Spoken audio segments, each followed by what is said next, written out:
Bom, pessoal, tive que encerrar o primeiro vídeo, um probleminha técnico, mas nós vamos dar seguimento aqui ao estudo que nós estamos fazendo a respeito de princípios de interpretação da Bíblia, baseado neste livro aqui. É um livro simples, bem fininho, mas muito rico, ensina muito pra gente essa questão da interpretação da Bíblia, porque nós vamos estar aqui estudando, vendo muitas coisas, muitas passagens bíblicas, e é importante que a gente saiba como estudar a Bíblia, como interpretar a Bíblia, para que nós possamos ensinar, falar da maneira correta. Bom, eu tinha, só para rememorar os últimos conceitos que eu tinha passado, voltando um pouquinho, nós temos que aplicar algumas coisas, como diz observação, né? Quando nós vamos interpretar um texto bíblico que nós lemos, observação. Então eu tenho que perguntar o que eu vejo nesse texto, né? O que eu estou vendo? O que está acontecendo nesse texto? Eu tenho que analisar todas as coisas, né? Como ele diz aqui, nenhuma pedra fica sem ser virada. Eu tenho que analisar tudo, o que está acontecendo, qual o contexto, quem são as pessoas, onde eles estavam, o que estava acontecendo, enfim. A segunda coisa é interpretação. Eu tenho que perguntar o que isso significa, né? Esse é um dos pontos mais importantes, a interpretação de um texto. Porque vamos falar sério que tem muita gente por aí lendo a Bíblia e interpretando a Bíblia da maneira errada, como quer. E o pior, eu vou falar sério, tem gente que interpreta errado e ainda fala que foi revelação de Deus.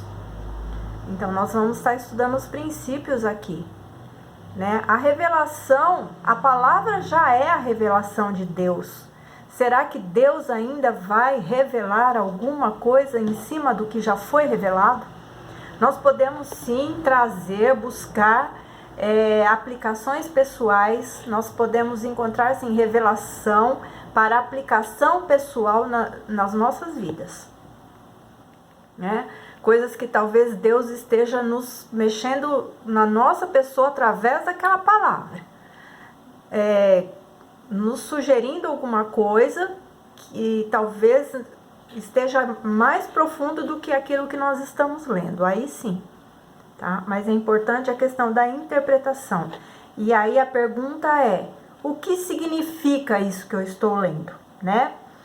E aí nós vamos bombardear o texto, né? Vamos pesquisar cada pormenor, né? Para quem aquele texto foi dado, para que pessoas foi dado, porque o texto diz aquilo, não é verdade? E qual a ideia que está querendo comunicar? Correlação, é um terceiro ponto. Correlação, relacionar com outras coisas. Como isso se relaciona com o restante daquilo que a Bíblia diz. Nenhum texto da Bíblia ele é isolado do restante da Bíblia. Nenhum texto é isolado, né? Então, se nós estamos num texto, sempre vai ter alguma coisa que vai dizer sobre aquele assunto. Em algum outro ponto da Bíblia, em algum outro livro, em alguma outra passagem, talvez no mesmo livro, sempre vai ter uma correlação com aquela palavra, ou com aquela passagem, ou com aquele acontecimento. Então, o estudante da Bíblia deve fazer mais do que examinar somente passagens individuais. Isso é muito importante. Muito importante. Como eu já disse no começo, no outro vídeo, que nós podemos sim trazer mensagens espirituais. O Espírito Santo pode nos inspirar a trazer uma mensagem baseada apenas até numa palavra da Bíblia, de um versículo, ou num versículo. Mas nós temos que tomar cuidado.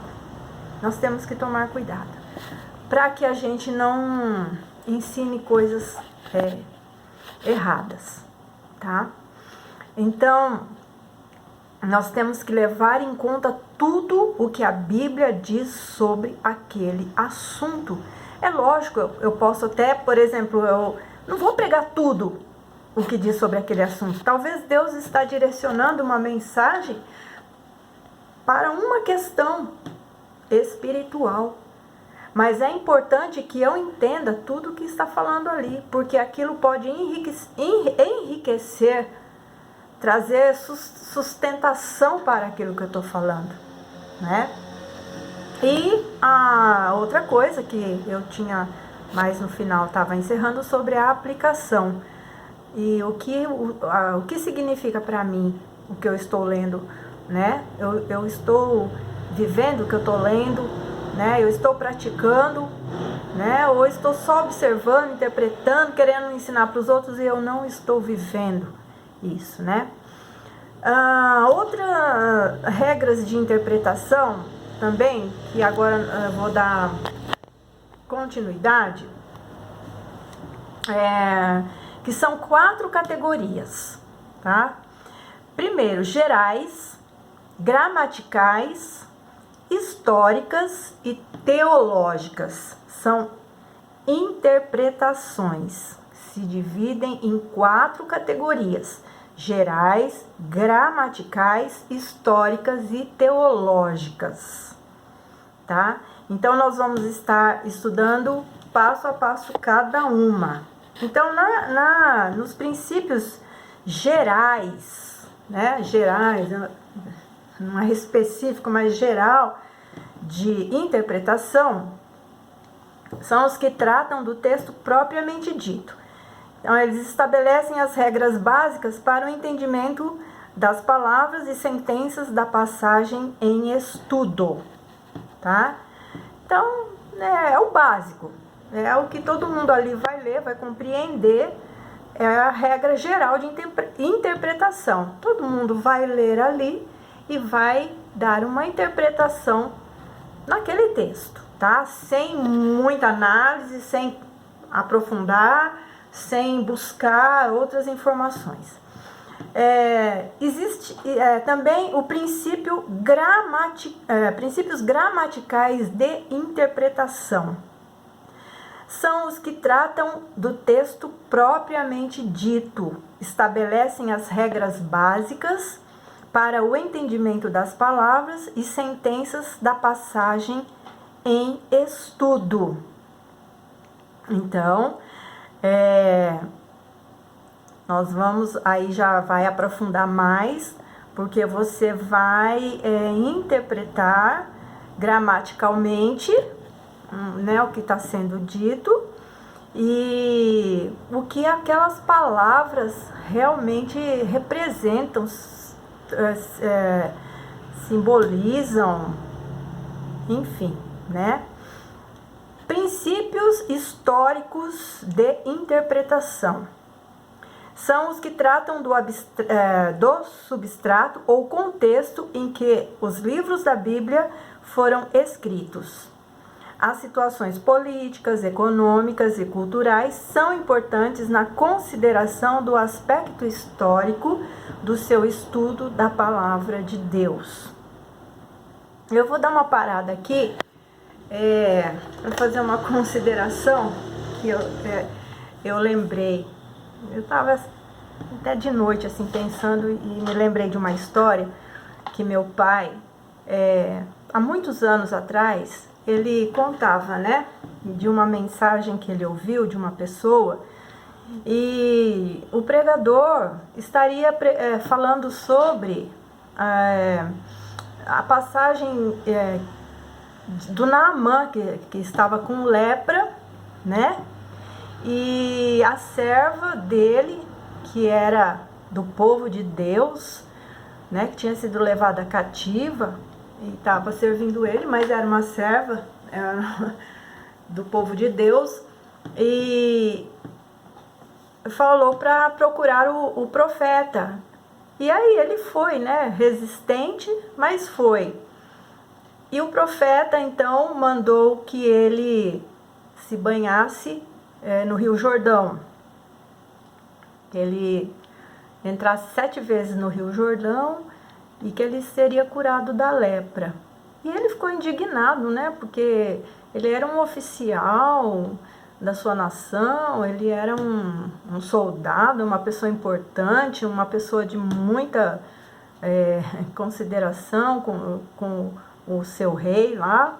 E não vou entrar nos detalhes, porque só estou contando no geral a história, porque não é isso que vai importar, né, dessa história, que é a questão da interpretação, né? Mas, e ele teria falado assim, nossa, será que lá na minha terra não tem rios muito mais importantes do que eu ir no Rio Jordão, né? E então esse pregador, para assim, deixar a coisa bem, bem assim, reforçar, deixar a coisa mais, nem sei dizer a palavra assim, tipo, mais fantástica, né? Ele usou a seguinte expressão, né? Olha, ele foi no Rio Jordão, no rio, como que é aquele? Um esgoto a céu aberto. Ele deu essa informação. O Rio Jordão, um esgoto a céu aberto. E ele acrescentou essa informação na mensagem para deixar o negócio bem dramático mesmo, né? Porque foi nesse rio que o profeta mandou ele se banhar para que ele fosse curado da lepra. E no fim ele obedeceu e foi curado realmente, saiu limpo, né? Como uma criança. Mas esse comentário do pregador totalmente impróprio, inadequado. Em nenhum momento da Bíblia fala do Rio Jordão como sendo um rio de esgoto a céu aberto. O que a Bíblia fala que ele tinha águas como que barrentas. Era um rio talvez que tivesse uma coloração ali diferente, mas ele não era um esgoto a céu aberto, até porque naquela época não tinha esse sistema de esgoto em rios, certo? Então, outra coisa, João Batista batizava os discípulos no Rio Jordão, Jesus foi batizado no Rio Jordão. Se o Rio Jordão na época do soldado lá fosse um esgoto a céu aberto, imagina na época de Jesus como seria então esse rio. Então nós precisamos tomar cuidado com os acréscimos que a gente faz de interpretação, dos princípios de interpretação, né? Vamos então, isso aqui está dentro do que eu estou falando, dos princípios históricos de interpretação, tá? Então, considerando aspectos históricos da palavra de Deus, tá? E o último é princípios teológicos de interpretação. São os que tratam da formação da doutrina cristã. São, por necessidade, regras amplas, pois a doutrina tem de levar em consideração tudo que a Bíblia diz sobre dado assunto, né? Então, vamos parar um pouco aqui para a gente pensar o seguinte, que essa questão de princípios teológicos de interpretação, nós vemos que por causa disso, do não cuidado desse princípio, é que nós temos tantas, vamos dizer assim, denominações, né, igrejas, enfim, pessoas que seguem doutrinas de um jeito, doutrinas do outro, põe como fundamento um uso, um costume, e põe ali como uma regra, né, teológica, né, bíblica, sendo que a Bíblia ela não se baseia só num ponto, né? Enfim. Então, são por necessidade regras amplas, pois a doutrina tem de levar em consideração tudo que a Bíblia diz sobre dado assunto, né? Embora tendam a ser regras um tanto complicadas, nem por isso são menos importantes, pois desempenham papel de profunda relevância na obra de dar forma àquele corpo de crenças a que você chama suas convicções.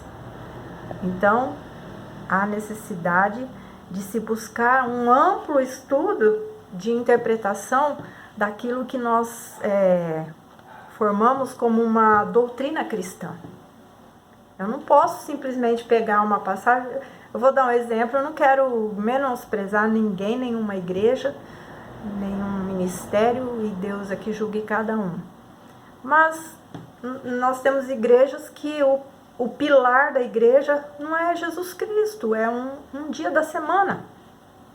Nós temos outras igrejas que o pilar, a sustentação da doutrina é o costume de um aparato na cabeça, porque é baseado numa passagem bíblica.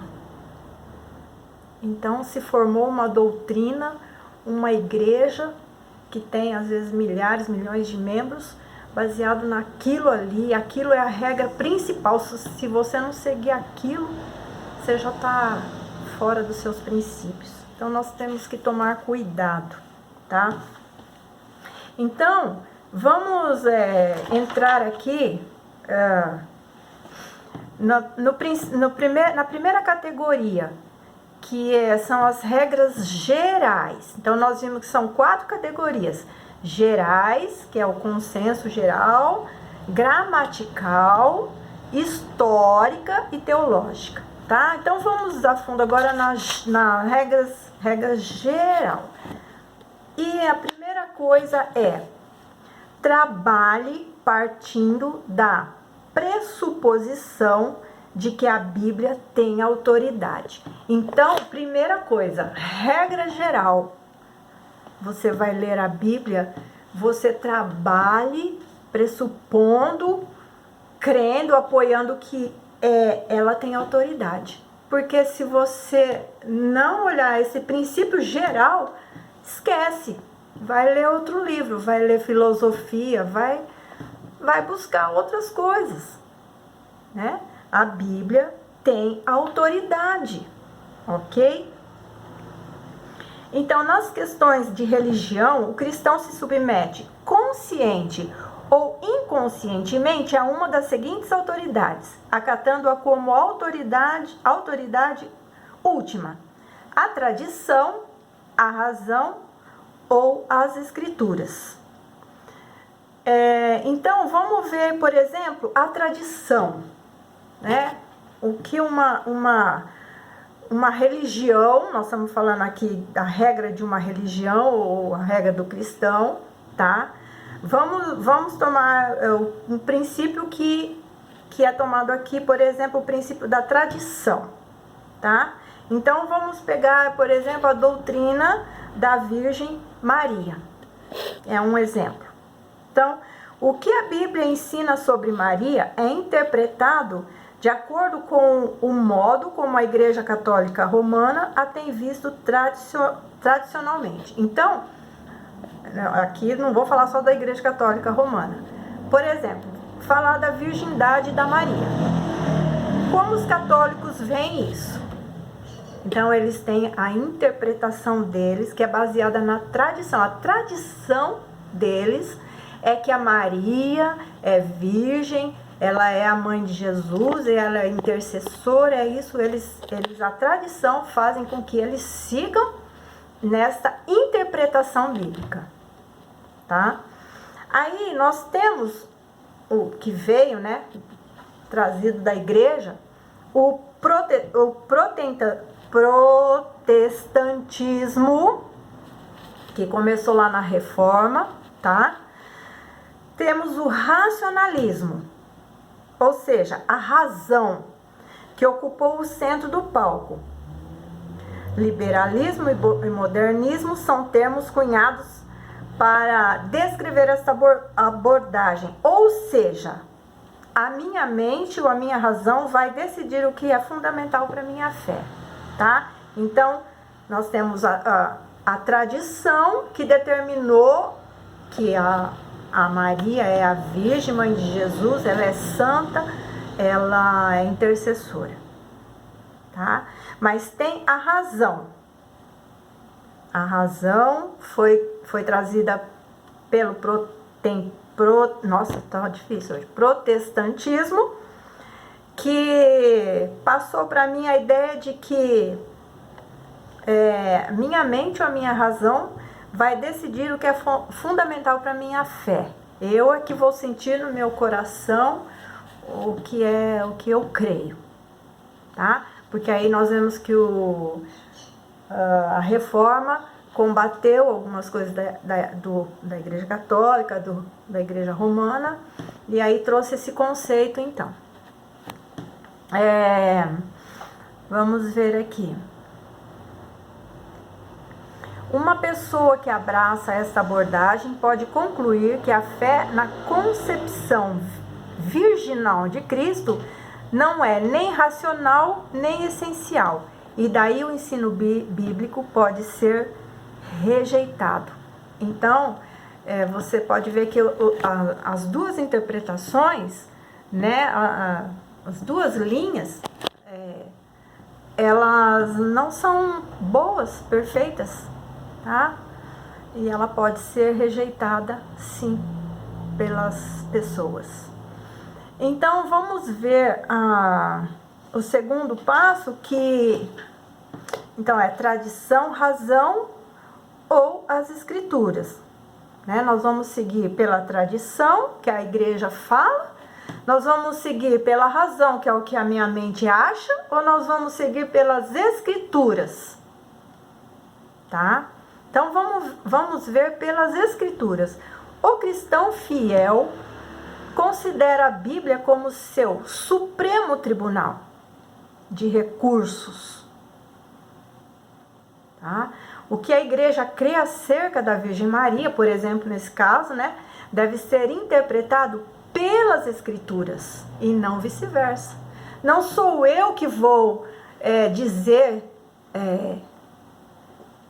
decidir que a Maria é aquilo. Ela é a Virgem, sim, ela é mãe de Jesus, ela recebeu Jesus no seu ventre, ponto final, né? Mas as escrituras vão dizer, e aí nós vamos encontrar muitas coisas nas escrituras a respeito dela, e em nenhum momento vai dizer que ela se tornou intercessora, entendeu? Que ela é mais importante que Jesus, que aquela coisa fala com a mãe que o filho fala com a mãe que o filho responde, não existe.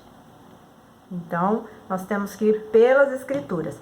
Se a tradição, a razão e a escritura diferem quanto ao modo de ver Maria e a concepção virginal de Cristo, qual autoridade será o árbitro final?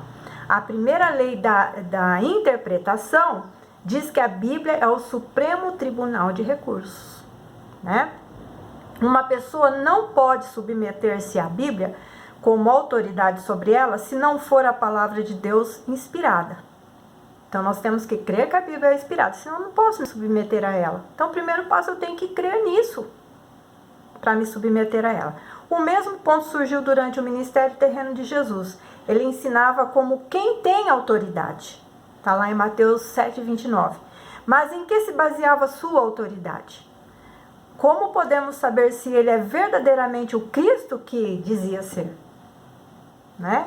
Então lá ele diz assim: se alguém quiser fazer a vontade dele, de Deus, conhecerá a respeito da doutrina, se ela é de Deus ou se eu falo de mim mesmo. Jesus está falando isso, João 7:17.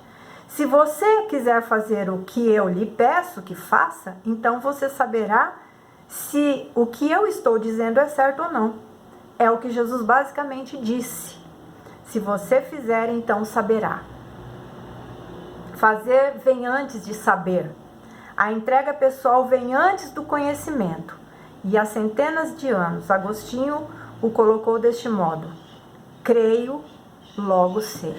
Eu vou parar aqui para encerrar mais esta parte, para dizer que a Bíblia como eu comecei esse estudo, é a palavra de Deus. Ela foi escrita por homens, mas foi inspirada por Deus. E ela transforma vidas. E eu só posso ler a Bíblia e segui-la se eu tiver fé, se eu crer. Senão, não vai adiantar nada. Eu vou seguir a razão, eu vou seguir a tradição, eu vou seguir muitas coisas e não vai dar em nada, né? Mas se eu crer,